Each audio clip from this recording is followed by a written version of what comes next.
அனைவருக்கும் வணக்கம். இன்னைக்கு ஜிஎஸ் கொஷின் சீரீஸில் தேர்ட் வந்து பார்க்க போகிறோம். ஆல்ரெடி 2 வந்து முடிச்சாச்சு. ஒவ்வொரு நாளைக்கு நம்ம ஒவ்வொரு சப்ஜெக்ட் அப்படிங்கிறத பார்த்துட்டு வந்துட்டுருக்கோம். இன்றைக்கி நம்ம பார்க்கக்கூடியது பாலிட்டி அப்படிங்கிறத பார்க்குறோம். சரிங்களா? மொத்தம் 10 கொஷின் அப்படிங்கிறது இருக்கும். நான் இதை அப்படியே எக்ஸ்பிளைன் பண்ணிகிட்டே வரேன். நீங்கள் அதை அப்படியே நோட் பண்ணிக்கோங்க. சரியா? ஃபர்ஸ்ட் பாருங்கள், அரசியல் கட்சிகளின் அங்கீகாரம் தொடர்பான அரசியலமைப்பு கட்சியின் சரத்து எது அப்படின்னு கேட்குறாங்க.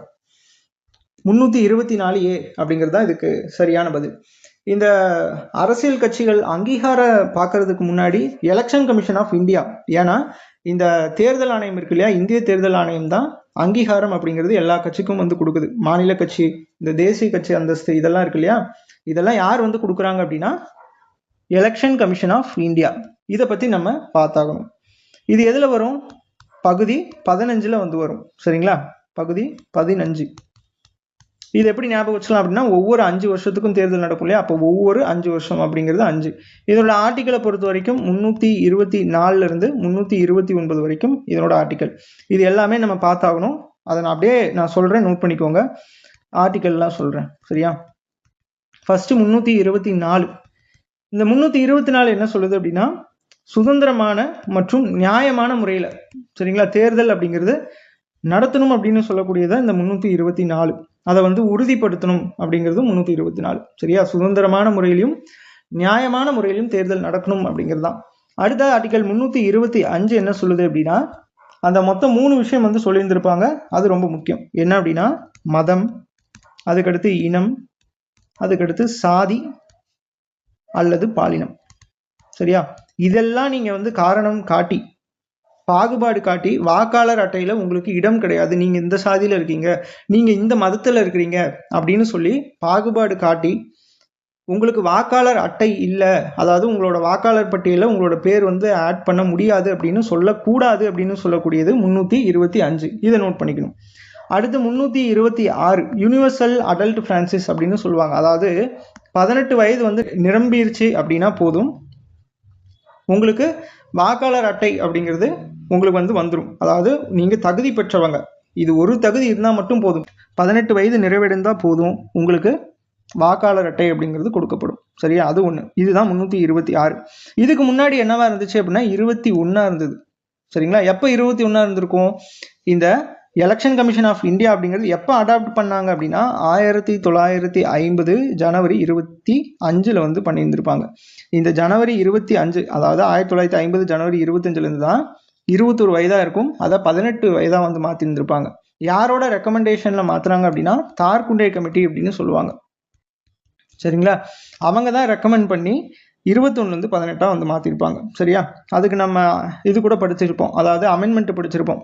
1988 61வது அமெண்ட்மெண்ட் இருக்கு இல்லையா, இந்த 61வது அமெண்ட்மெண்ட்ல தான் 21 வந்து 18 மாற்றிருப்பாங்க.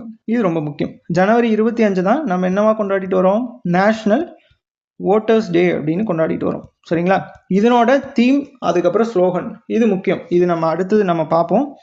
இப்போ நான் இந்த ஆர்டிக்கல் மட்டும் முடிச்சிடுறேன். சரிங்களா? அதுக்கடுத்து 327. இது எதை பற்றி சொல்லும்? நாடாளுமன்ற தேர்தல் இருக்கு இல்லையா, அந்த நாடாளுமன்ற தேர்தலை பற்றி சொல்லக்கூடியது 327. 328 அப்படிங்கிறது சட்டமன்ற தேர்தல். சரியா? அடுத்து 329 அப்படிங்கிறது தேர்தல் விஷயத்துல நீதிமன்றம் அப்படிங்கிறது தலையிடக்கூடாது. சரியா? தேர்தல் விஷயம் இருக்கு இல்லையா, அதுல நீதிமன்றம் அப்படிங்கிறது தலையிடக்கூடாது அப்படின்னு சொல்லக்கூடிய ஆர்டிக்கல் 329. இது வந்து ஈஸியாக ஞாபகம் வச்சுக்கலாம். பாருங்க, அப்படியே வரிசையாக வருது. 24 அப்படிங்கிறது சுதந்திரமான நியாயமான தேர்தல் வந்து உறுதி செய்யணும் அப்படின்னு சொல்லுது. 325 இந்த மதம், இனம், சாதி, பாலினம் இதெல்லாம் வந்து வேறுபாடு காட்டி நம்ம அவங்கள இன்எலிஜிபிள் அப்படின்னு சொல்லக்கூடாது. அது ஒன்று. அப்புறம் என்னதான் எலிஜிபிள், அதுதான் 326 சொல்லுது. 18 வயசு இருந்தால் போதும் அப்படின்னு. 327 அப்படிங்கிறது நாடாளுமன்ற தேர்தலை பற்றி சொல்லக்கூடியதாக இருக்கு. 328 அப்படிங்கிறது சட்டமன்ற தேர்தலாக இருக்கு. 329 தேர்தல் விஷயத்துல நீதிமன்றம் அப்படிங்கிறது தலையிடக்கூடாது. ஓகேவா? இதை வந்து நோட் பண்ணிக்கணும்.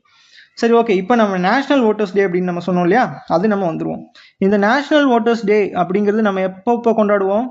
Jan 25 நம்ம கொண்டாடுவோம் ஒவ்வொரு வருஷமும். இதில் இந்த வருஷத்தோட தீம் என்ன அப்படின்னா, அதை நான் இங்கிலீஷ்லேயும் சொல்கிறேன், தமிழ்லேயும் சொல்கிறேன், நீங்கள் வந்து நோட் பண்ணிக்கோங்க. மை இண்டியா மை ஓட் அப்படின்னு சொல்லுவாங்க. My India my vote. சரியா? இதுக்கு தமிழ் என்ன வரும்? என் இந்தியா என் வாக்கு அப்படின்னு சொல்லிட்டு வரும். இதுதான் வந்து தீமு. இதனோட டேக்லைன் என்ன? அதாவது இந்த ஸ்லோகன் மாதிரி இருக்கும் சரிங்களா. அதனோட டேக்லைனு ரொம்ப முக்கியம். என்ன அப்படின்னா சிட்டிசன் சரிங்களா. நான் அப்படியே எழுதுறேன், நோட் பண்ணிக்கோங்க. Citizen at the heart of Indian democracy.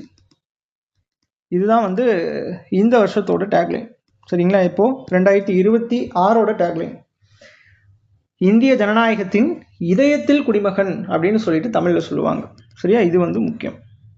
ஓகேவா? இதை வந்து நோட் பண்ணிக்கணும். இதை வந்து நான் சொல்லும் போது அப்படியே நீங்க எழுதி வச்சுக்கோங்க. கண்டிப்பா எக்ஸாம்ல கேட்கக்கூடிய வாய்ப்பு அப்படிங்கிறது இருக்கு. ஓகே, இந்த 1988 61வது அமெண்ட்மெண்ட்ல தான் 21 வந்து 18 மாத்தினாங்க அப்படின்னு சொல்லிட்டு பார்த்தோம். அது எப்ப இம்ப்ளிமெண்ட் பண்ணாங்க அப்படின்னு கேட்டாங்கன்னா அடுத்த வருஷமே 1989 வந்து இம்ப்ளிமெண்ட் பண்ணியிருந்திருப்பாங்க சரியா. அது மட்டும் இல்லாம 1990 சரிங்களா, அடுத்த வருஷம் என்ன பண்ணியிருந்திருப்பாங்க அப்படின்னா இதுக்கு முன்னாடியே இது இன்னொரு விஷயம் சொல்ல மறந்துட்டேன். 1989லயே சிங்கிள் மெம்பர் பாடியாக தான் இருக்கும். அதாவது அந்த தேர்தல் ஆணையத்தில் ஒரே ஒரு கமிஷனர் மட்டும்தான் இருப்பார், வேற யாருமே அதில் கிடையாது. அதை மல்டி மெம்பர் பாடியாக 2-3 பேர் இருக்கலாம் அப்படின்னு சொல்லிட்டு மாற்றி இருந்திருப்பாங்க. அது 1989லயே சரியா.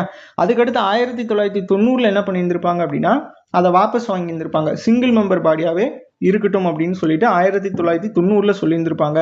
அடுத்து 1993 திருப்பி என்ன பண்றாங்க அப்படின்னா மல்டி மெம்பர் பாடியா மாத்துறாங்க சரியா. இதுதான் வந்து சின்ன ஹிஸ்டரி, இதை வந்து ஞாபகம் வச்சுக்கணும். அடுத்து இப்போதைய சீஃப் எலெக்ஷன் கமிஷனர் யாரு அப்படிங்கிறது முக்கியம் சரியா. இதுல நம்ம இந்தியா ஒட்டுமொத்த எலெக்ஷன் கமிஷன் ஆஃப் இந்தியாவை பொறுத்த வரைக்கும் சீஃப் கமிஷனர் யாரு அப்படின்னா ஞானேஷ் குமார் சரிங்களா. ஞானேஷ் குமார் அப்படிங்கிறவங்க இதை நோட் பண்ணிக்கணும். இவர் வந்து பாத்தீங்க அப்படின்னா 26வது கமிஷனரா வந்திருப்பார். மொத்தம் வந்து பாத்தீங்க அப்படின்னா 3 பேர் வந்திருப்பாங்க. இவர் வந்து சீஃப் சரிங்களா. மீதி 2 பேர் யாரு அப்படின்னா நான் அப்படியே எழுதுறேன், நோட் பண்ணிக்கோங்க. சுக்பீர் சிங் அப்படின்ட்டு சொல்லுவாங்க சரிங்களா. சுக்பீர் சிங் ஒருத்தர், அதுக்கடுத்து விவேக் ஜோஷி அப்படிங்கிறவங்க. ஓகேவா, விவேக் ஜோஷி நோட் பண்ணிக்கணும். இவங்களோட பதவி அப்படிங்கிறது 6 வருஷம், அப்படி இல்லைன்னா 65 ஏஜ் சரியா. 6 இயர்ஸ் அப்படி இல்லைன்னா 65 ஏஜ். புரியுதுங்களா? இதை வந்து நோட் பண்ணிக்கணும். ஓகே, இந்த இசிஐ அதாவது எலெக்ஷன் கமிஷன் ஆஃப் இந்தியா அப்படிங்கிறது எந்தெந்த தேர்தல்லாம் இது நடத்தும் அப்படிங்கிறது முக்கியம். ஒன்று வந்து பார்த்தீங்க அப்படின்னா எம்பி செலெக்ஷன் சரியா. நாடாளுமன்ற தேர்தல் இருக்கு இல்லையா, இந்த மக்களவை தேர்தல்னு சொல்லுவாங்கள்ல, அது ஒன்று நடத்தும். அதுக்கடுத்து மாநில சட்டமன்ற தேர்தல், எம்எல்ஏ தேர்தல் பார்த்தீங்க அப்படின்னாலும் இது நடத்தும். இதான் நம்ம இப்போ ரீசெண்டாக கூட தேர்தல் நடந்தது இல்லையா, அது யார் வந்து நடத்தியிருந்திருப்பாங்க அப்படின்னா எலெக்ஷன் கமிஷன் ஆஃப் இந்தியா தான். உடனே ஸ்டேட்ல நடத்துறாங்க அதனால எலெக்ஷன் கமிஷன் ஆஃப் தமிழ்நாடு நடத்தும் அப்படின்னு நம்ம சொல்லக்கூடாது. அந்த எலெக்ஷன் கமிஷன் ஆஃப் தமிழ்நாடு அப்படிங்கிறது அந்த லோக்கல் பாடிஸ் இருக்கு இல்லையா, அந்த லோக்கல் பாடிஸ்ல இருக்கக்கூடியது மட்டும்தான் நடத்தக்கூடியதா இருக்கும். இதை வந்து நம்ம நோட் பண்ணிக்கணும். இந்த ஸ்டேட் எலெக்ஷன் கமிஷன் சரிங்களா. அதாவது தமிழ்நாட்டில் நான் சொல்றேன், ஆர்டிகல் 243K வந்து சொல்லும் சரியா, ஸ்டேட் எலெக்ஷன் கமிஷனை பத்தி. இதை நோட் பண்ணிக்கணும். இது லோக்கல் பாடிஸ்க்கான தேர்தல் வந்து நடத்தும் அப்படிங்கிறது ஆல்ரெடி நான் சொல்லியிருந்தேன். இதுல தமிழ்நாடு ஸ்டேட் எலெக்ஷன் கமிஷனர் யாரு அப்படின்னா பி ஜோதி நிர்மலா சாமி அப்படிங்கிறவங்க சரிங்களா. இவங்க தான் வந்து இப்போ கரண்ட்ல வந்து இருக்காங்க 2026. அதை நோட் பண்ணிக்கணும். அதே இன்னொன்னு கேட்பாங்க எலக்டோரல் அப்படின்னு சொல்லிட்டு சரியா. த சீஃப் எலக்டோரல் ஆபீசர்னு கேட்டாங்க அப்படின்னா திருமதி அர்ச்சனா பட்நாயக் சரிங்களா. அர்ச்சனா பட்நாயக் அப்படிங்கிறவங்க வந்து இப்போதைய வந்து இருக்காங்க. இதை வந்து நம்ம நோட் பண்ணிக்கணும் சரிங்களா. அவ்வளோதான், இந்த இது முடிஞ்சிச்சு. ஆர்டிக்கல் எல்லாத்தையுமே நம்ம பார்த்தாச்சு, எல்லா டீட்டெயில்ஸும் நான் சொல்லிட்டேன் சரியா. இன்னொன்று சொல்ல மறந்துட்டேன், இந்த ஜனவரி 25 அப்படிங்கிறது நேஷனல் ஓட்டர்ஸ் டே அப்படிங்கிறது பார்த்தோம். இது எப்போலேருந்து கொண்டாடிட்டு வராங்க அப்படின்னா 2011 இதை வந்து நோட் பண்ணிக்கணும். அடுத்த கொஸ்டின் போவோம். எதிர்கட்சியினர் தாவலை தடை செய்யும் சட்டம் எந்த ஆண்டு கொண்டு வரப்பட்டது அப்படின்னு கேட்குறாங்க. 1985 வந்து கொண்டு வந்திருப்பாங்க சரியா. இதுவும் வந்து ரொம்ப ரொம்ப முக்கியமான ஒரு கொஸ்டின். இதுல கட்சித்தாவல் தடை சட்டத்தை பத்தி நான் எக்ஸ்பிளைன் பண்றேன். இந்த கட்சித்தாவல் தடை சட்டம் அப்படிங்கிறது 1985 52வது அமெண்ட்மெண்ட் சரிங்களா. 52வது சட்ட திருத்தத்துல 10வது அட்டவணையில சேர்த்துருப்பாங்க சரிங்களா. 10வது ஸ்கெடியூல்ல என்ன பண்ணியிருந்திருப்பாங்க, இதை வந்து சேர்த்துருந்துருப்பாங்க கட்சித்தாவல் தடை சட்டத்தை சரியா? சரி, ஓகே. இந்த 1985 இந்த கட்சித்தாவல் தடை சட்டம் வந்துச்சு இல்லையா? என்னென்ன ரூல்ஸ் இருந்துச்சு அப்படிங்கிறத நம்ம பார்த்தாகணும். ஃபர்ஸ்ட் அப்படியே ஒவ்வொன்றா சொல்றேன். இந்த எம்எல்ஏ இருக்காங்க இல்லையா? எம்எல்ஏ அப்படி இல்லை எம்பிஸ் எதுனாலும் நீங்க வச்சுக்கோங்க. நான் ஒரு அமைச்சர்னு எடுத்துக்கலாம் நம்ம ஒட்டுமொத்தமா. சரியா? ஒரு அமைச்சர், ஏன்னா அங்கேயும் அமைச்சர் இங்கேயும் அமைச்சர் தான் நம்ம சொல்லுவோம். அமைச்சர்னு எடுத்துக்கலாம். ஒரு அமைச்சர் இருக்காரு அப்படின்னா தானா முன் வந்து நான் பதவி விலகுறேன் அப்படின்னு சொல்றாங்க இல்லையா? அப்போ அந்த தகுதி நீக்கம் அப்படிங்கிறது ஆயிடும். ஏன்னா தானா முன்னாடி வந்து என்ன பண்றாரு, நான் வந்து பதவியை வந்து துறக்கிறேன் அப்படின்னு சொன்னாங்க அப்படின்னா தகுதி நீக்கம் அப்படிங்கிறது ஆயிடும். அதே அமைச்சர் அந்த கொறடா அப்படின்னு சொல்லுவாங்க. சரியா? அது என்ன கொறடா அப்படின்னா, இப்போ ஒரு ஆளுங்கட்சி எதிர்கட்சி இருக்கு அப்படின்னா அந்த ஆளுங்கட்சியிலையும் எதிர்கட்சியிலும் ஒரு மீட்டிங் அப்படிங்கிறது நடக்கும். சரியா? 2 பேரும் தான் இருப்பாங்க, மீட்டிங் நடக்கும். ஏதாவது வாக்கெடுப்பு வந்து ஏற்படும் இல்லையா? அந்த வாக்கெடுப்புல சைன் பண்ணுங்க பண்ண வேணாம் அப்படின்னு சொல்லக்கூடிய வேலை யாரு அப்படின்னா அந்த கொறடா அப்படிங்கிறவங்க. அதாவது அந்த ஆளுங்கட்சியை வந்து எப்படி நடத்தணும், எப்படி கொண்டு போகணும், எதுக்கெல்லாம் ஆதரவு தெரிவிக்கணும், எதுக்கெல்லாம் ஆதரவு தெரிவிக்க கூடாது அப்படின்னு சொல்லக்கூடியது யாரோட வேலை அப்படின்னா கொறடாவோட வேலை. சரிங்களா? ஆளுங்கட்சியிலையும் இருப்பாங்க, எதிர்கட்சியிலையும் இருப்பாங்க. இந்த கொறடா பேச்சை கேட்காம தன்னந்தனியா ஒரு செயல்பாடு நடத்துறாங்க இல்லையா? சைன் போடுமாங்க, ஆனா நான் சைன் பண்ண மாட்டேன் அப்படின்னு நான் சொன்னேன் அப்படின்னா அதுல கொறடாவோட பேச்சை வந்து மீறுற மாதிரி ஆயிடும். அப்ப என்ன பண்ணுவாங்க அப்படின்னா தகுதி நீக்கம் அப்படிங்கிறது பண்ணிடுவாங்க. இது ரொம்ப முக்கியம். சரியா? அது இதுலதான் வந்து சொல்லியிருந்திருப்பாங்க. இதை நோட் பண்ணிக்கோங்க. இது வந்து 2வது. அதுக்கு அடுத்து 3வது பொறுத்த வரைக்கும் சுயேட்சை. சரியா? அதாவது சுயேட்சை உறுப்பினர்கள் அப்படின்னு சொல்லுவாங்க. இப்போ ஒவ்வொரு தொகுதியில பாத்தீங்க அப்படின்னா சுயேட்சை வேட்பாளர்கள் அப்படிங்கிறவங்க நிற்பாங்க. அந்த சுயேட்சை வேட்பாளர்கள் நின்று ஜெயிப்பாங்க. ஜெயிச்சதுக்கு பிறகு வேற ஒரு கட்சியில சேருறாங்க அப்படின்னா அவங்கள வந்து தகுதி நீக்கம் இது மூலியமா பண்ணலாம். கட்சித்தாவல் தடை சட்டத்து மூலியமா தகுதி நீக்கம் அப்படிங்கிறது பண்ணலாம். ஏன்னா மக்கள் எல்லாமே என்ன எதுக்காக ஓட்டு போட்டிருப்பாங்க, இவர் சுயேட்சையா நிக்கிறாரு அப்படின்னு சொல்லிட்டு ஓட்டு போட்டிருப்பாங்க. அதாவது இந்த கட்சியெல்லாம் இருக்கும், அந்த கட்சியோட விரக்தியில என்ன பண்ணியிருந்திருப்பாங்க, சுயேட்சைக்கு ஓட்டு போட்டு ஜெயிக்க வச்சிருப்பாங்க. அப்ப அதனோட மக்களோட நம்பிக்கையை கெடுக்கிற மாதிரி தானே இருக்கு. அவர் ஜெயிச்சதுக்கு அப்புறம் ஒரு கட்சிக்கு போய் ஜாயின் பண்றது அப்படிங்கிறது மக்களோட நம்பிக்கையை வந்து கேள்விக்குறி ஆக்குது. அப்படிங்கிறதுனால அதை வந்து இந்த கொண்டு வந்திருப்பாங்க. அது இல்லாம இப்போ 1/3 சரிங்களா? இந்த 1/3 உறுப்பினர்கள் ஒரு கட்சியில இருந்து போறாங்க அப்படின்னா அதை வந்து தகுதி நீக்கம் பண்ண முடியாது அப்படின்னு சொல்லிட்டு 1985 வந்து சொல்லியிருந்திருப்பாங்க. அதாவது இந்த கட்சித்தாவல் தடை சட்டம் ஆரம்பிக்கும் போது வந்து பாத்தீங்க அப்படின்னா சொல்லியிருந்திருப்பாங்க. இதை வந்து ஞாபகம் வச்சுக்கணும். இந்த கட்சித்தாவல் தடை சட்டம் ஆரம்பிக்கும் போது 1/3 உறுப்பினர்கள் பாத்தீங்க அப்படின்னா வேற ஒரு கட்சிக்கு போறாங்க அப்படின்னா அவங்கள கட்சித்தாவல் தடை சட்டத்து மூலியமா தகுதி நீக்கம் செய்ய முடியாது. எப்போ? இந்த 1985 கட்சித்தாவல் தடை சட்டத்துல. இது வந்து சேஞ்சஸ் ஆகும், நான் சொல்றேன். இதை நோட் பண்ணிக்கோங்க. ஒன்றும் கிடையாது. இப்போ ஒரு கட்சியில 30 பேர் இருக்காங்கன்னு வச்சுக்கோங்களேன். அதுல ஒரு அதாவது ஒரு பங்கு அப்படின்னா 10 பேர் வந்திருப்பாங்க. அப்ப 10 பேர் வேற ஒரு கட்சிக்கு போறாங்க அப்படின்னா அவங்கள தகுதி நீக்கம் அப்படிங்கிறது செய்ய முடியாது. சரியா? இது இப்போ வந்து மாத்திட்டாங்க, நான் சொல்றேன். அடுத்து 5வது நான் சொல்றேன் பாருங்க. சபாநாயகர் அல்லது அவைத்தலைவர்.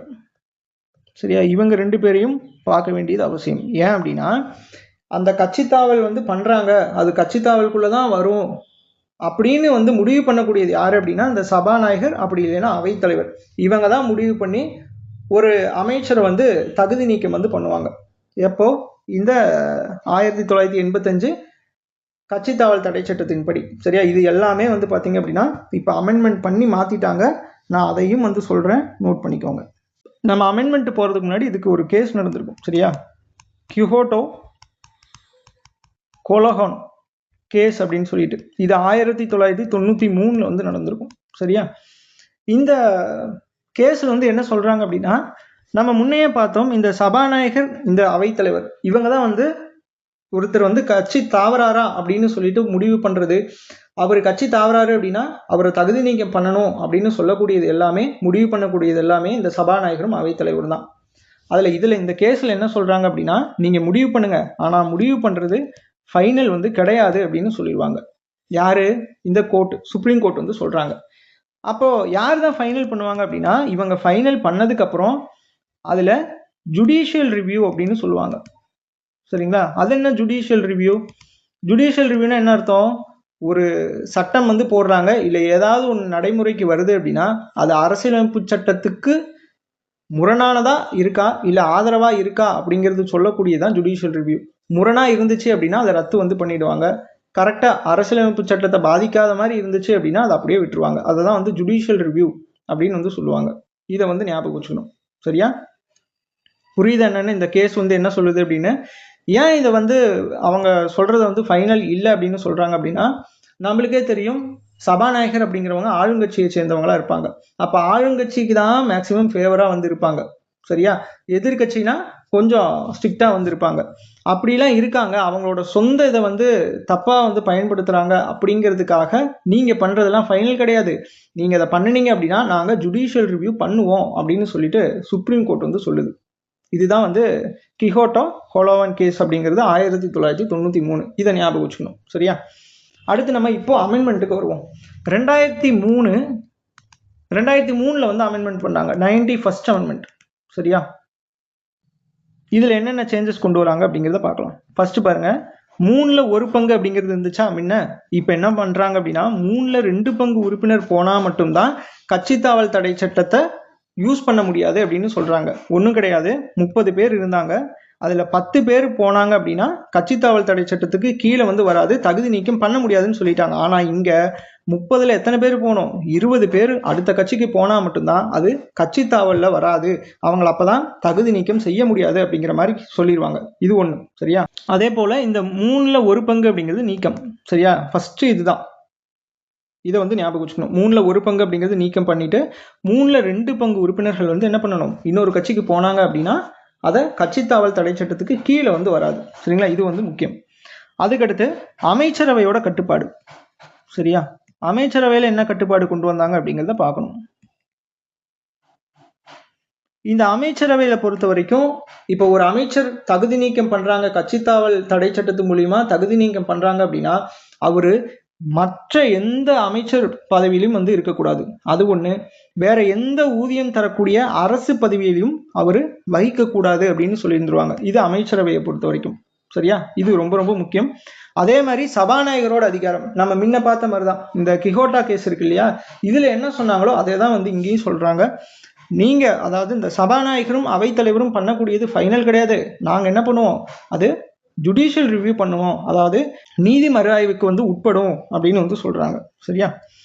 இப்போ வந்து விவாதம் வந்து போயிட்டு இருக்கு. என்ன விவாதம் இதை பத்தி போய்கிட்டு இருக்கு அப்படின்னா, இந்த கட்சித்தாவல் தடை சட்டத்தைப்படி நான் முன்ன சொன்ன மாதிரி அதே ரீசன் தான்.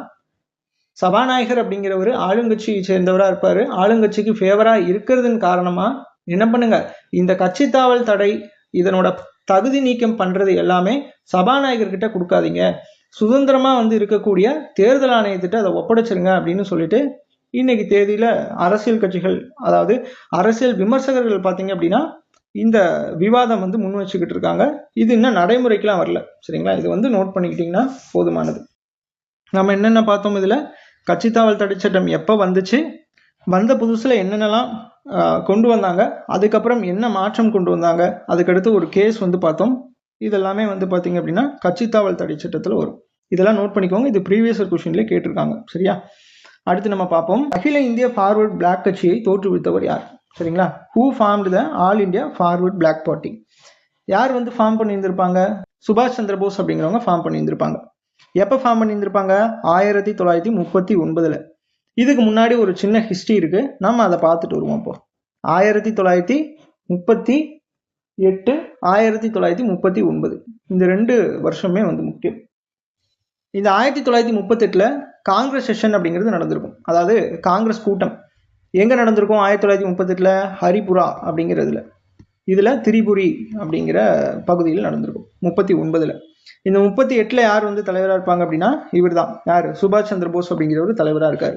அதே போல திரிபுரி காங்கிரஸ் செஷன்ல அந்த தேர்தல் அப்படிங்கிறது நடக்குது. அதுல சுபாஷ் சந்திர போஸ் அப்படிங்கிறவர் போட்டிடுறாரு. எதுக்கு? அந்த தலைவர் இதுக்கு. ஆப்போசிட்ல வந்து பாத்தீங்க அப்படின்னா காந்தி ஒருத்தர் வந்து நிறுத்துறாரு. யாரு? பட்டாபி சீதாராமையா அப்படின்னு சொல்லுவாங்க. சரிங்களா? பட்டாபி சீதாராமையா அப்படிங்கிறவங்க நிறுத்துறாங்க. நிறுத்தணும்னா அவரை ஜெயிச்சு இவர் என்ன பண்ணிடுவார் அப்படின்னா தலைவராகிடுவார். யாரு? சுபாஷ் சந்திர போஸ் அப்படிங்கிறவங்க. அப்ப அங்க இருக்கக்கூடிய எல்லாருக்குமே ஒரு ஒரு அதிருப்தி. என்ன அப்படின்னா, காந்தியை வந்து நிக்க வச்ச ஒருத்தரே நீ தோக்கடிச்சிட்டியா அப்படிங்கிற மாதிரி.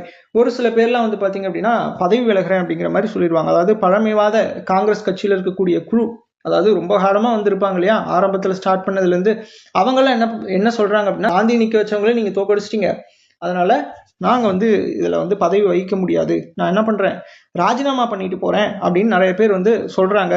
அந்த சொன்னதின் காரணம் என்ன பண்ணுறாங்க அப்படின்னா, இவர் பதவி விலகிறாரு. பதவி விலகி 1939 ஜூன் 22 இந்த ஃபார்வர்ட் பிளாக் கட்சி அப்படிங்கிறது தொடங்குறாங்க. சரிங்களா, இதை வந்து நோட் பண்ணிக்கணும்.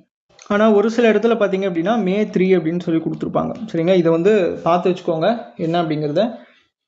நான் அதை பார்த்துட்டு நான் உங்களுக்கு சொல்கிறேன். சரிங்களா, ஆனால் ஜூன் 22 அப்படிங்கிறது, ஏன்னா ஒவ்வொரு இடத்துல வந்து ஃபார்ம் பண்ணியிருந்திருப்பாங்க. இதில் முக்கியமாக நம்ம பார்த்தோம் அப்படின்னா ஃபஸ்ட்டு எதில் வந்து தொடங்கி இருந்திருப்பாங்க அப்படின்னா இந்த மேற்கு வங்காளம். சரிங்களா, மேற்கு வங்காளம், அதுக்கடுத்து கொல்கட்டா, இந்த பகுதியில் வந்து ஃபஸ்ட்டு தொடங்கி இருந்திருப்பாங்க. தமிழ்நாட்டில் இது வந்து யாருனால இது வீரியம் பெற்றுச்சு அப்படின்னா முத்துராமலிங்கர்களால். சரிங்களா, இதை வந்து நோட் பண்ணிக்கணும். தமிழ்நாட்டில் வந்து முத்துராமலிங்க தேவர்னால தான் என்னன்னுச்சு இந்த ஃபார்வர்ட் பிளாக் கட்சி அப்படிங்கிறது தலை தோங்குச்சு அப்படிங்கிறது தெரிஞ்சுக்கணும். அவ்வளோதான், இந்த ஹிஸ்ட்ரி அப்படிங்கிறது போதுமானது. எதுக்கு? ஃபார்வர்ட் பிளாக் கட்சிக்கு. 38 ஹரிபுரா மாநாடு, 39 திரிபுரி. இதை வந்து நோட் பண்ணிக்கோங்க. பட்டாபி சீதாராமையா அவர் தோற்கடிக்கிறாரு. அங்கே இருக்கக்கூடிய பழமைவாதிகள் எல்லாமே என்ன பண்ணுறாங்க, நான் ராஜினாமா பண்ணுறேன் அப்படின்னு சொல்கிறாங்க. அந்த அதிருப்தியில் என்ன பண்ணுறாரு, இவர் ராஜினாமா பண்ணிட்டு 39 ஃபார்வர்ட் பிளாக் கட்சி அப்படிங்கிறது தொடங்குறாங்க. சரியா, இந்த ஃபார்வர்ட் பிளாக் கட்சியில் யார் யாரெல்லாம் வந்து சேர்த்துப்பாங்க அப்படின்னா, அந்த காங்கிரஸ் கட்சிக்குள்ள ஒரு சில பேர் வந்து தீவிரமா இருப்பாங்க. அதாவது இவர் காந்தியை வந்து அஹிம்சையில ஃபாலோ பண்றாருல, அது பிடிக்கவே பிடிக்காது. அஹிம்சையா ஃபாலோ பண்ணி எப்படிப்பா நம்ம சுதந்திரம் வாங்க முடியும், நம்ம போராட்டம் தீவிரமா பண்ணினா தானே சுதந்திரம் வாங்க முடியும் அப்படின்னு சொல்லிட்டு ஒரு கேங் நினைக்கும் இல்லையா, அந்த கேங்கு ஃபுல்லா யார் இழுத்துக்கிறா, இந்த ஃபார்வர்ட் பிளாக் கட்சி சுபாஷ் சந்திர போஸ் அப்படிங்கிறவர் இழுத்துக்கிறார். இதை வந்து நோட் பண்ணிக்கணும். சரியா, அடுத்து 4வது கேள்வி போலாம். ஒரே நாடு ஒரே தேர்தல் என்பது எதனை குறிக்கிறது அப்படின்னு கேட்குறாங்க. எதை குறிக்குது? மாநில சட்டமன்றமும் மக்களவை தேர்தலும் ஒரே நேரத்தில் நடத்துவது. அதாவது மாநில சட்டமன்ற தேர்தல் வந்து வரும். சரியா, அதுவுமே மக்களவை தேர்தல், இது ரெண்டுமே வந்து ஒரே சமயத்துல நடக்கணும். அப்படி இல்லை அப்படின்னா ஒரு குறிப்பிட்ட காலம் வந்து கொடுத்துருப்பாங்க, அந்த குறிப்பிட்ட காலத்துக்குள்ள நடத்தி முடிக்கணும். அப்படிங்கிறது தான் வந்து ஒரே நாடு ஒரே தேர்தல் அப்படிங்கிறது. இந்த ஒரே நாடு ஒரே தேர்தல் அப்படிங்கிறது, இந்த பேச்சு அப்படிங்கிறது எப்போ தொடங்குது அப்படின்னா, முன்னாள் குடியரசுத் தலைவர் யார் அப்படின்னா ராம்நாத் கோவிந்த் அப்படிங்கிறவர் இருப்பார். சரிங்களா, அந்த ராம்நாத் கோவிந்த் அப்படிங்கிறவர் ஒரு குழு வந்து போடுறாரு. இதுக்காக ஒரு குழு போட்டு அவங்க என்ன பண்றாங்க அப்படின்னா ரிப்போர்ட் அப்படிங்கிறது சப்மிட் பண்றாங்க. அந்த ரிப்போர்ட் தான் இந்த ஒரே நாடு ஒரே தேர்தல், அதாவது அவங்களோட பரிந்துரைன்னு வச்சுக்கோங்களேன். ஒரே நாடு ஒரே தேர்தல் பரிந்துரைச்சது யாரு அப்படின்னா ராம்நாத் கோவிந்த் ஒரு குழு போடுறாரு. அவங்க தான் வந்து பரிந்துரை அப்படிங்கிறது பண்றாங்க. இது பாத்தீங்க அப்படின்னா அமைச்சரவை ஒப்புதல் அப்படிங்கிறது பெறுது. சரியா, அமைச்சரவையில ஒப்புதல் வந்து கொடுத்துட்றாங்க. எப்போ கொடுப்பாங்க அப்படின்னா, இப்போ ரீசெண்டாக 2024 சரிங்களா, 2024 டிசம்பர் 12ன்னு வச்சுக்கோங்களேன். இந்த தேதியெலாம் முக்கியம் கிடையாது, சும்மா நோட் பண்ணிக்கோங்க. அதுக்கடுத்து டிசம்பர் 17 இந்த சமயம் ஒரு 5 நாள் கழிச்சு என்ன பண்ணுவாங்க அப்படின்னா நாடாளுமன்ற கூட்டுக்குழுவுக்கு இதை வந்து அனுப்புகிறாங்க. எதுக்கு? அவங்களோட ஒப்புதல் பெறணும் அப்படின்னு சொல்லிட்டு இதை அனுப்புகிறாங்க. இதை வந்து தெரிஞ்சுக்கணும். இந்த திட்டத்தோட நன்மை என்ன அப்படின்னா, எதுக்காக இந்த ஒரே நாடு ஒரே தேர்தல் அப்படின்னா, ஃபர்ஸ்ட் மெயின் முக்கிய ரீசன் வந்து இந்த செலவை வந்து குறைக்கணும். சரிங்களா, எக்ஸ்பென்ஸ் வந்து பார்த்தீங்க அப்படின்னா குறைக்கணும். அதுக்கடுத்து 2வது நிர்வாகத்தை வந்து மேம்படுத்தணும். அதாவது இப்படி இருந்துச்சு அப்படின்னா நிர்வாகம் அப்படிங்கிறது மேம்படும் அப்படின்னு சொல்லி ஒன்று சொல்றாங்க.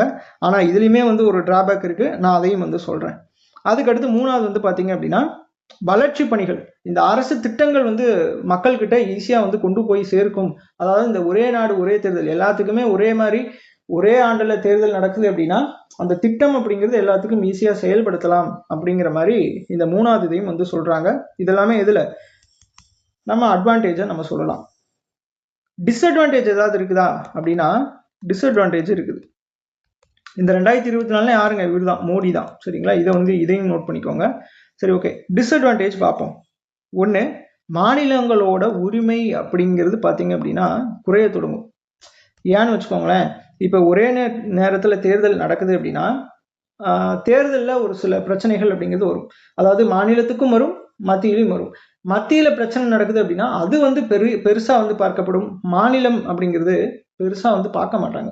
சரியா, பிரச்சனை நடந்துச்சு அப்படின்னா அப்போ இந்த இடத்துல ஒரு டிராபேக் வந்து இருக்கு. சரியா, அதுக்கடுத்து நிர்வாகம்.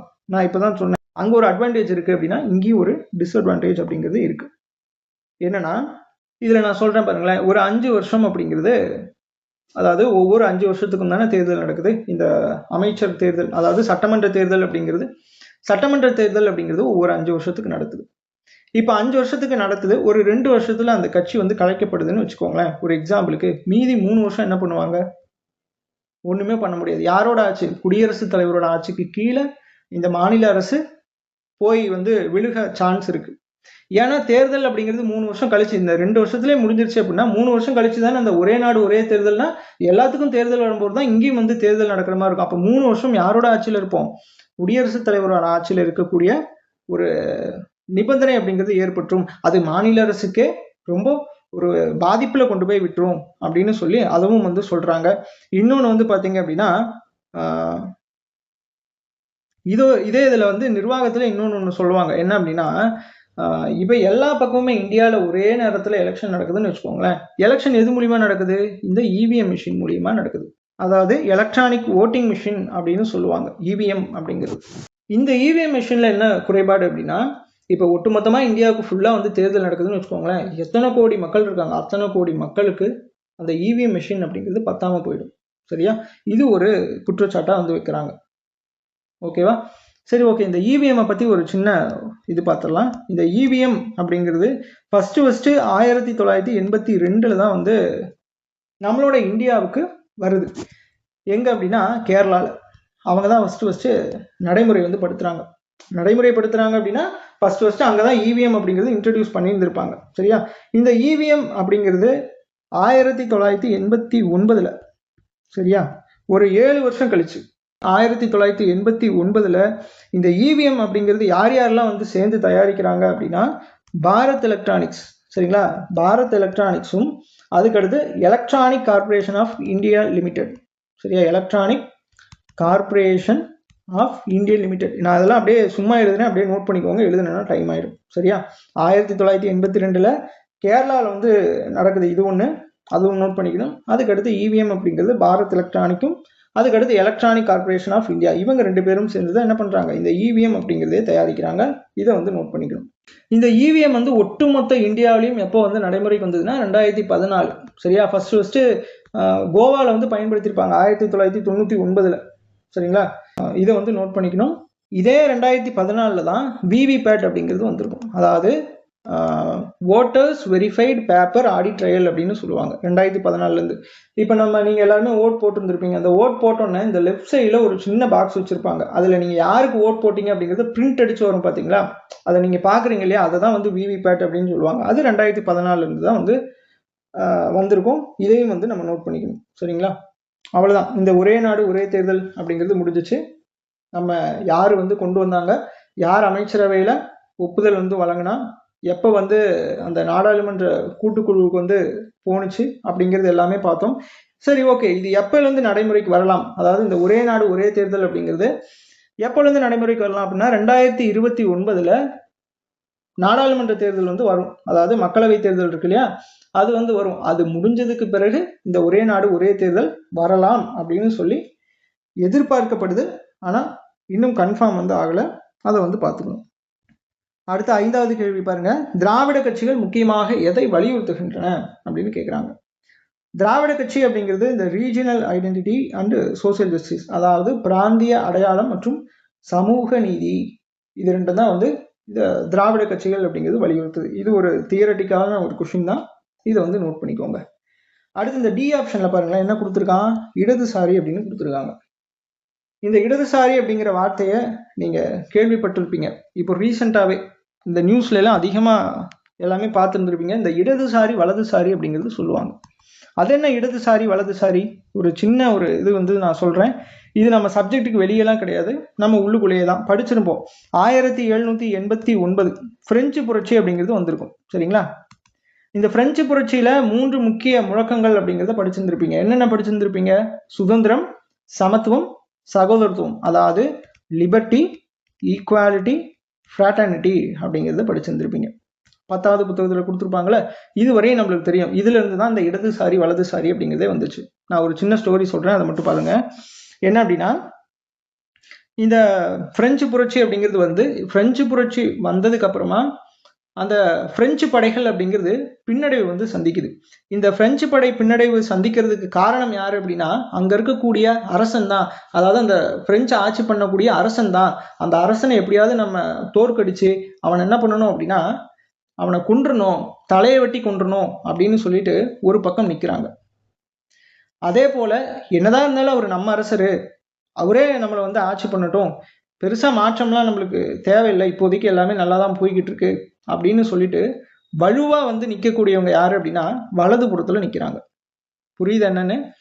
இடது பக்கம், அதாவது வலது பக்கம் நிற்கிறவங்க என்ன சொல்றாங்க, ஆட்சி மாற்றம்லாம் எதுவும் தேவையில்ல, இருக்கிறதே இருக்கட்டும், இவரோட ஆட்சியிலே நம்ம வாழ்ந்துக்கலாம் அப்படின்னு வலது பக்கம் நிற்கிறாங்க. அவங்க தான் வலதுசாரி.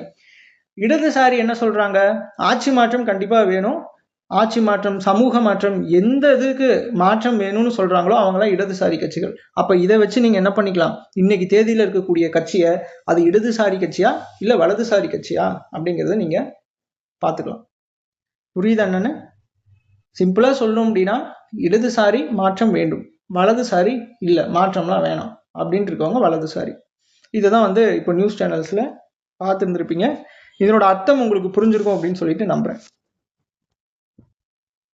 அடுத்த 6வது கேள்வி பாருங்க. டேஸ் பேர் கொண்ட அரசியலமைப்பு சட்ட வரைவு குழு உருவாக்கப்பட்டு அதன் தலைவராக அம்பேத்கர் தேர்ந்தெடுக்கப்பட்டார். ஃபர்ஸ்ட் இந்த சட்ட வரைவு குழு அப்படிங்கிறது எப்போ வந்து ஏற்படுத்தியிருந்திருப்பாங்க, 1947 ஆகஸ்ட் 29. இவங்களோட முதல் அறிக்கை அப்படிங்கிறது 1948, அதாவது அறிக்கைனா சமர்ப்பிக்கிறது, ஃபெப் 21 வந்து சமர்ப்பிச்சிருப்பாங்க. இது வந்து பார்த்தீங்க அப்படின்னா நம்மளோட தமிழ் புத்தகத்தில் கொடுத்துருந்துருப்பாங்க, நல்லா நோட் பண்ணிக்கோங்க. இது எந்த பாலிட்டி புக்லையுமே நம்ம ஸ்கூல் புக் இருக்கு இல்லையா, அதில் நீங்கள் பார்த்துருக்க மாட்டீங்க, நோட் பண்ணிக்கணும். February 21. சரியா? சரி, ஓகே. இப்போ இந்த 7 பேருக்கு வருவோம். சில இடத்துல வந்து பார்த்தீங்கன்னா 8 அப்படின்னு சொல்லி கொடுத்துருப்பாங்க. அவர் இந்த சட்ட ஆலோசகர் PN ராவ் இருக்கார் இல்லையா, அவரோட சேர்த்து வந்து 8 அப்படின்னு சொல்லி கொடுத்துருப்பாங்க. நம்ம அவரை கணக்கில் எடுத்துக்கூடாது, 7 பேர் மட்டும்தான். சரியா? ஃபர்ஸ்ட் யாரு, தலைவரை வந்து போட்டுடலாம், அம்பேத்கர். அதுக்கடுத்து ரெண்டாவது 370 வந்து டிராஃப்ட் பண்ணியிருப்பார்ல, ஆர்டிகல் 370, அதாவது இந்த ஜம்மு அண்ட் காஷ்மீருக்கு வந்து பண்ணியிருந்திருப்பாங்கல்ல 370. யாரு, கோபாலசாமி ஐயர். கோபாலசாமி ஐயர் அவர் ஒருத்தர். அடுத்து KM முன்சி ஒன்று. அதுக்கடுத்து சார் சையது முகமது சாதுல்லா.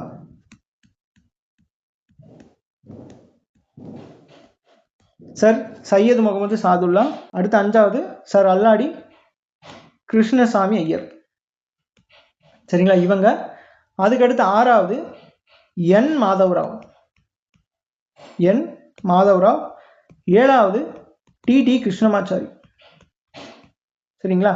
இந்த N மாதவராவுக்கு பதிலாக யார் வருவாங்க அப்படின்னா BL மிட்டர் அப்படிங்கிறவங்க வருவாங்க. TT கிருஷ்ணமாச்சாரிக்கு பதிலாக DP கைதான் அப்படிங்கிறவங்க வருவாங்க. இதை வந்து நோட் பண்ணிக்கணும். சரியா?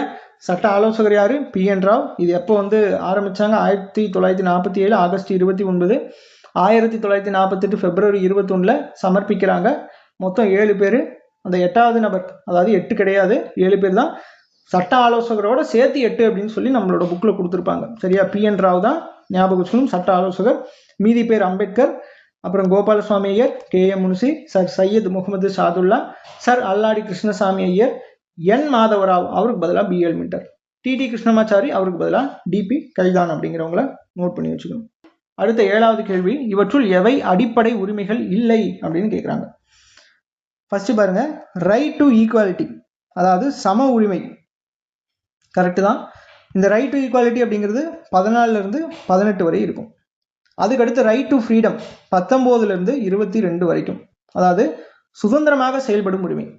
அடுத்து ரைட் டு எக்ஸ்ப்ளாய்டேஷன் அப்படின்னு கொடுத்துருக்காங்க, அதாவது ரைட் டு எகைன்ஸ்ட்னு வரும். சரியா? ரைட் டு எகைன்ஸ்ட் எக்ஸ்ப்ளாய்டேஷன், அதாவது சுரண்டலுக்கு எதிரான உரிமை, சுரண்டலுக்கு உண்டான உரிமை கிடையாது. இது ஒரு ப்ரீவியஸ் இயர் கொஸ்டின், நோட் பண்ணிக்கோங்க.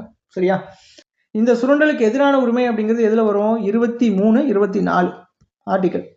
அடுத்து சுதந்திர சமய உரிமை, right to freedom of religion அப்படிங்கிறது 25 to 28 வரை வரும்.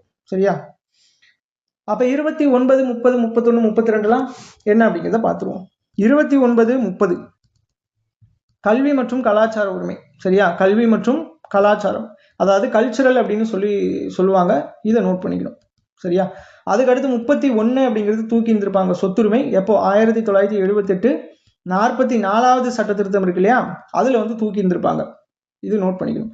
அதுக்கடுத்து 32 இதுதான் வந்து அரசியலமைப்புக்குட்பட்டு தீர்வு காணும் உரிமை அப்படின்னு சொல்லுவாங்க. இதுதான் இதயம் மற்றும் ஆன்மா அப்படின்னு சொல்றாங்க.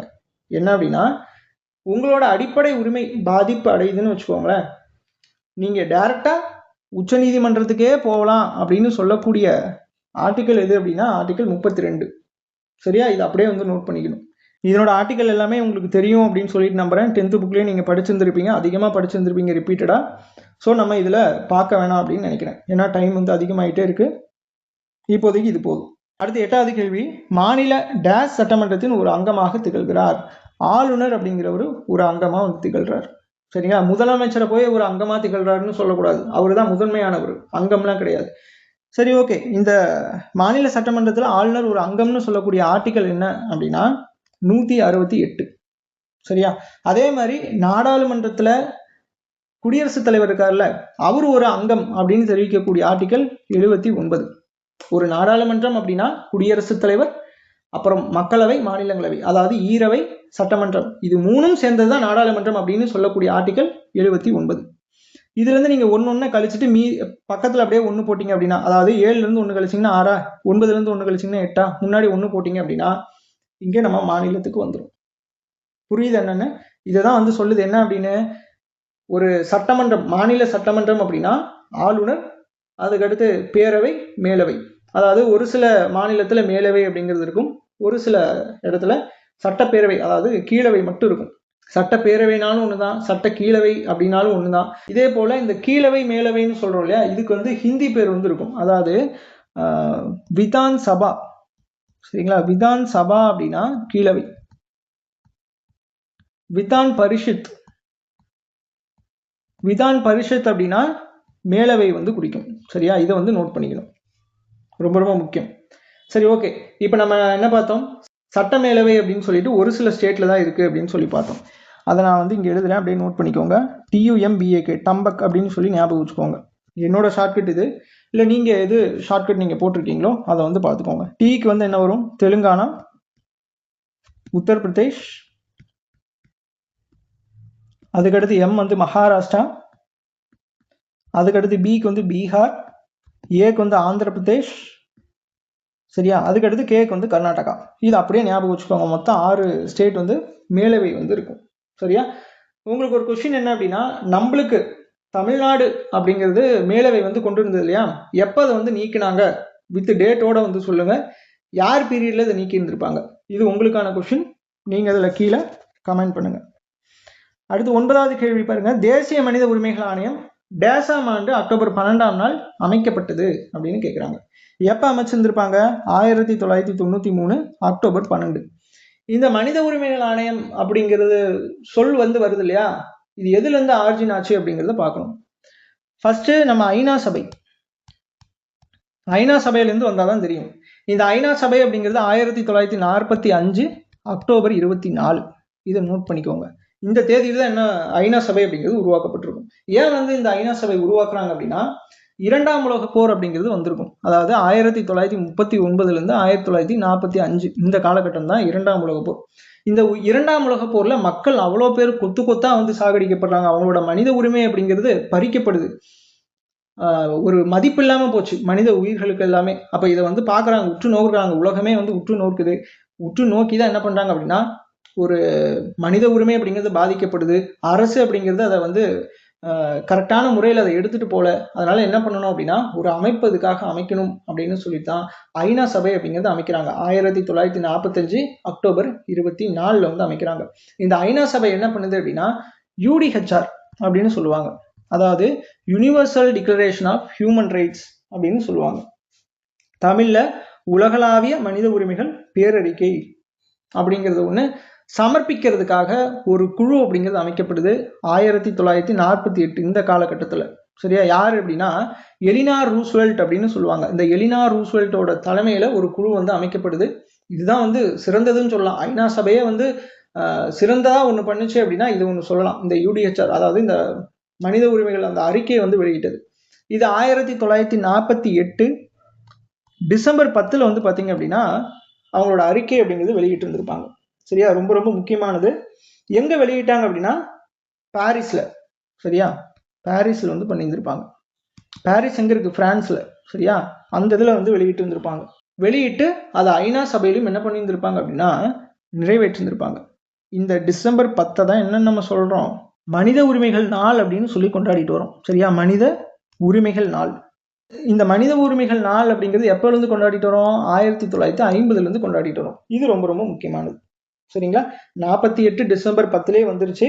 ஆனால் நம்ம எப்போ கொண்டாடிட்டு வரோம்? 1950 கொண்டாடிட்டு வரோம். இதுக்கு வந்து தீர்மானம் ஏதாவது கேட்டாங்க அப்படின்னா 217A அப்படிங்கிற ஒரு ஆர்டிக்கல் மாதிரி கொண்டு வந்திருப்பாங்க. சரியா? இந்த மனித உரிமைகளை பொறுத்த வரைக்கும் மொத்தம் 30 உறுப்புகள், 30 ஆர்டிக்கல் அப்படிங்கிறது இருக்கும். இதுக்கு பார்த்தீங்க அப்படின்னா முகவுரை அப்படிங்கிறது இருக்கும். சரியா? முகவுரை இருக்கும். அது இல்லாமல் இதுதான் வந்து உலகத்திலே வந்து அதிகமாக மொழிபெயர்க்கப்பட்ட ஆவணம்னு எதுன்னு கேட்டாலும் இந்த மனித உரிமைகள் ஆவணத்தை தான் வந்து அதிகமாக வந்து மொழிபெயர்த்தது. சரியா? இது வந்து ரொம்ப முக்கியமானது. இப்போ நம்ம இங்கே தேசிய மனித உரிமைகள் ஆணையம், மாநில மனித உரிமைகள் ஆணையம் அப்படிங்கிறத பார்க்கலாம். இந்த தேசிய மனித உரிமைகள் ஆணையம் அப்படிங்கிறது அக்டோபர் 12, 1993 வந்து உருவாக்குனாங்க.